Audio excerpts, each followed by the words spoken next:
Hello friends, welcome back to my YouTube channel. आज का vlog थोड़ा इमोशनल है। इस वीडियो में मैं अपनी लाइफ का एक ऐसा एक्सपीरियंस शेयर करने जा रही हूँ जिससे मुझे बहुत कुछ सिखाया। कुछ दिनों पहले पता है, हमारी छत में ना स्टोर रूम बना हुआ है। वहाँ पर एक छोटी सी बर्ड ने अपना घोंसला बनाया था। कुछ समय बाद उसने 2 क्यूट से बेबी दिए। मैं डेली उन्हें ऑब्ज़र्व करती थी। उनकी छोटी छोटी एक्टिविटीज़ देखकर मेरा तो दिन ही बन जाता था। उनकी एक्टिविटी अच्छी लगती थी। Everything was going good. लेकिन एक दिन अचानक एक ऐसा हादसा हुआ, ऐसा सीन देखने को मिला। मैंने देखा कि उन बच्चों की मदर मृत अवस्था में पड़ी हुई थी। उसके पास टूटे हुए उसके पंख बिखरे हुए थे। उस मोमेंट को देखकर मैं पूरी तरह से शॉक्ड हो गई। मानो मेरे दिमाग में बस एक ही क्वेश्चन था, अब इन मासूम बेबी का क्या होगा। और फिर मैंने डिसाइड किया कि मैं उन्हें अकेला तो नहीं छोड़ूंगी। मैं उन दोनों बच्चों को घर के अंदर ले आई और उन्हें एक केज में सेफ रखा। मैंने जब उनको उस पिंजड़े में रखा ना, तो एकदम से वो लोग अपनी गर्दन उठा उठा कर देखने लगे। मैंने उन्हें पाउडर मिल्क पिलाया और उनकी प्रॉपर केयर की, और कुछ ही घंटों में चेक करती रही। धीरे धीरे वो मुझे ना पहचानने लगे थे। जैसे ही मैं उनके पिंजड़े के पास आती थी ना, वो अपनी नेक उठाकर ऐसे ऐसे आसपास देखने लगते थे। उनकी स्वीट वॉइस सुनकर लगता था कि शायद अब सब ठीक हो जाएगा। लेकिन friends, some time life has different plans. कुछ दिनों बाद एक बच्चा अचानक वीक होने लगा और फिर उसने अचानक ही दम तोड़ दिया। उस दिन मैं बहुत अपसेट हुई थी, लेकिन अगली सुबह जो हुआ उसने मुझे अंदर तक एकदम झंझोड़ कर मानो तोड़ ही दिया। दूसरा बच्चा भी मुझे छोड़कर चला गया। दोनों बच्चे उस पिंजड़े में एक एक करके अपना दम तोड़ चुके थे। मैं उन्हें बचाना चाहती थी फ्रेंड्स। मैंने अपनी तरफ से फुल एफ़र्ट किया, लेकिन शायद उनकी जर्नी यहीं तक थी। उस दिन मुझे लाइफ का एक पावरफुल लेसन मिला। हमारे हाथों में ना सिर्फ कोशिश होती है, रिज़ल्ट नहीं फ्रेंड्स। कभी कभी हम किसी के लिए अपना 100% देते हैं, फिर भी उसे बचा नहीं पाते, जाने क्यों। लेकिन इसका मतलब ये नहीं है कि हमारी कोशिश नाकाम रही, बेकार गई। क्योंकि सक्सेसफुल हमेशा जीतने में नहीं होती है। सक्सेस कभी कभी किसी के लिए दिल से केयर करने में भी होती है। आज मुझे सुकून है कि उनकी लास्ट डे में उन्हें प्यार मिला, केयर मिली और अकेलापन बिल्कुल नहीं मिला। मैंने उनकी बहुत अच्छे से केयर की थी फ्रेंड्स। अगर इस स्टोरी से आपको थोड़ा सा भी सीख मिले तो शायद आपको याद रखना भी चाहिए हमेशा, be kind, be helpful and spread love. और फ्रेंड्स, आपको पता है, इस एक्सपीरियंस ने मुझे ये भी सिखाया कि हमें नेचर और एनिमल्स के साथ और ज़्यादा से ज़्यादा सेंसिटिव होना भी चाहिए। हम अक्सर अपनी लाइफ में इतने बिज़ी हो जाते हैं फ्रेंड्स कि अपने आसपास के छोटे छोटे जीवों की तरफ ध्यान ही नहीं दे पाते। लेकिन वो भी फील करते हैं, उन्हें भी दर्द होता है, उन्हें भी अच्छा और बुरा महसूस होता है, उन्हें भी केयर और सेफ्टी की ज़रूरत होती है।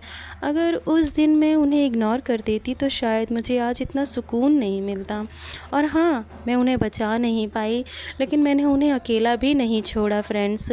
और शायद इसी इंसानियत की सबसे बड़ी पहचान होती है यही चीज़। दोस्तों, अगर आपके आसपास अगर कोई बर्ड या एनिमल या कोई भी हेल्पलेस दिखे तो उसे इग्नोर मत करना फ्रेंड्स। थोड़ी सी मदद, थोड़ा सा प्यार किसी की पूरी दुनिया बदल सकता है। और एक बात हमेशा याद रखना, हम किसी की पूरी लाइफ नहीं बदल सकते, लेकिन किसी के एक मोमेंट्स को ब्यूटीफुल ज़रूर बना सकते हैं फ्रेंड्स।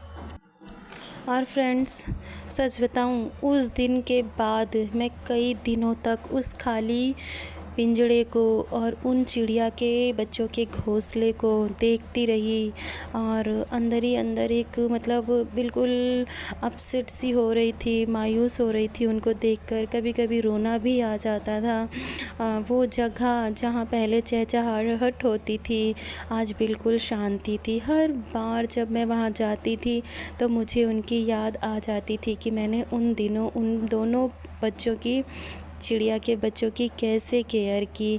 वो जैसे ही मैं पिंजरा खोलती थी मेरे पास आ जाते थे। सब उनके घोंसले को देखकर याद आता था, उनकी छोटी छोटी आवाज़ें, उनको देखकर सच में ऐसा रिएक्ट करना, सब कुछ जैसे मेरे दिमाग में बार बार रिपीट होता रहा था। कभी कभी ऐसा लगता था जैसे वो अभी भी हैं, और जैसा फ़ील होता था अभी वहीं हैं और उन्हें जाकर जल्दी से देखूं। बस मैं उन्हें देख नहीं पा रही थी, नहीं तो बहुत मन में ऐसा फ़ील हो रहा था। और उस एक्सपीरियंस ने मुझे एक बात और सिखाई, अटैचमेंट बहुत खूबसूरत होता है फ्रेंड्स, लेकिन कभी कभी वही अटैचमेंट हमें सबसे ज़्यादा दर्द भी दे जाता है।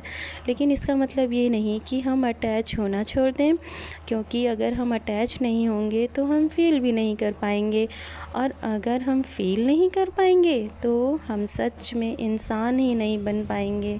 मैंने उस दिन ये भी रियलाइज़ किया, लाइफ बहुत अनप्रेडिक्टेबल है। आज जो हमारे पास है कल वो रहे या ना रहे फ्रेंड्स, कोई गारंटी नहीं है। इसलिए हमें हर मोमेंट को पूरे दिल से जीना चाहिए, और जो लोग या जो भी हमारी लाइफ में हैं उनकी वैल्यू हमें समझनी चाहिए। और एक बात जो मैं आपसे सबसे दिल से कहना चाहती हूँ, अगर कभी आपकी लाइफ में भी ऐसा मोमेंट आए जहाँ आप पूरी कोशिश करें लेकिन रिज़ल्ट आपके फेवर में ना हो, तो खुद को ब्लेम कभी मत करना, क्योंकि कभी कभी हार हमारी कोशिश की नहीं बल्कि किस्मत की होती है फ्रेंड्स।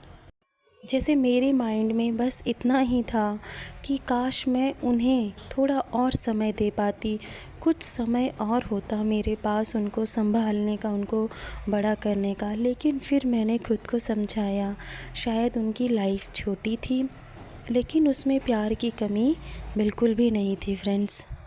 और फ्रेंड्स, आपको पता है, जब आज भी मैं किसी बर्ड को उड़ते हुए देखती हूँ ना, तो दिल में एक ही एहसास होता है, बस उन्हीं चिड़िया के बच्चों की याद आती है।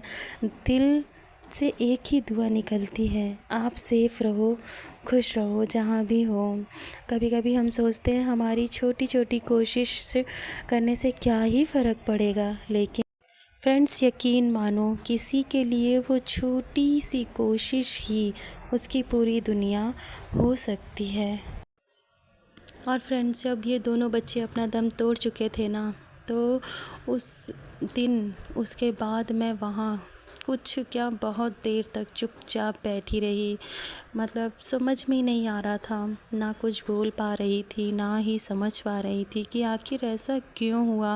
मैंने तो पूरी केयर की, समय समय पर उनको पाउडर मिल्क पिलाया, शायद उनको एडजस्ट नहीं हुआ, शायद वो मिल्क या मेरी ही कोई गलती रह गई थी, अब ये तो भगवान ही जाने। लेकिन फ्रेंड्स, थोड़ी देर बाद मैंने एक बहुत अजीब सी चीज़ नोटिस की। पास के ही एक पेड़ पर कुछ बर्ड्स आकर बैठ गए थे और वो धीरे धीरे चहचहा रहे थे, जैसे वो भी उस मोमेंट को फील कर रहे हों फ्रेंड्स। उस समय मुझे ऐसा लगा जैसे नेचर हमें हमेशा कुछ ना कुछ सिखाने की कोशिश करता है, बस हमें उसे समझने की ज़रूरत होती है। उस दिन के बाद एक छोटा सा चेंज अपनी लाइफ में किया मैंने। अब मैं रोज़ अपनी छत पर एक थोड़े से दाने और पानी रख देती हूँ, ताकि जो भी बर्ड्स वहाँ आएँ उन्हें कभी भूख या प्यास लगे तो वो उसमें से अपना दाना भी खा सकते हैं, पानी भी पी सकते हैं। और सच बताऊं फ्रेंड्स, जब भी कोई बर्ड्स आकर वो दाना खाती है या पानी पीती है तो मुझे अंदर से ही अलग सी खुशी मिलती है। और फ्रेंड्स, तभी मुझे समझ आया कि ये छोटी सी चिड़िया हमें बहुत बड़ा लेसन दे रही है कि ज़िंदगी में बार बार कोशिश करो तो एक दिन काम ज़रूर पूरा होता है, एक दिन हमें सफलता ज़रूर मिलती है। हम लोग तो थोड़ी सी परेशानी आते ही हार मान जाते हैं, नर्वस होने लगते हैं, और लेकिन ये चिड़िया इतनी छोटी होकर भी कभी हार नहीं मानती, तिनका तिनका जोड़कर अपना घोंसला तैयार करती है। और तभी मैंने सोचा, अगर ये चिड़िया इतना सब कुछ कर सकती है तो हम क्यों नहीं कर सकते, हम अपने सपनों को उड़ान क्यों नहीं दे सकते। इसलिए दोस्तों, हमें भी चिड़िया की तरह मेहनत करनी चाहिए चाहिए, हार नहीं माननी चाहिए फ्रेंड्स। और तभी मैंने ये भी सोचा, अगर ये चिड़िया इतना कुछ कर सकती है तो हम इंसान क्यों नहीं कर सकते। इसलिए दोस्तों हमें भी इस चिड़िया की तरह मेहनत करनी चाहिए। और चलिए फ्रेंड्स, तो ये थी मेरी आज की स्टोरी और सीख। अगर आपको ये वीडियो थोड़ा सा भी अच्छा लगे तो लाइक, शेयर और सब्सक्राइब ज़रूर करना और कमेंट करके बताना कि आपको ये वीडियो कैसी लगी और क्या सोचा आपने इस वीडियो को देखने के बाद। Okay friends, bye bye, Radhe Radhe, thank you for watching.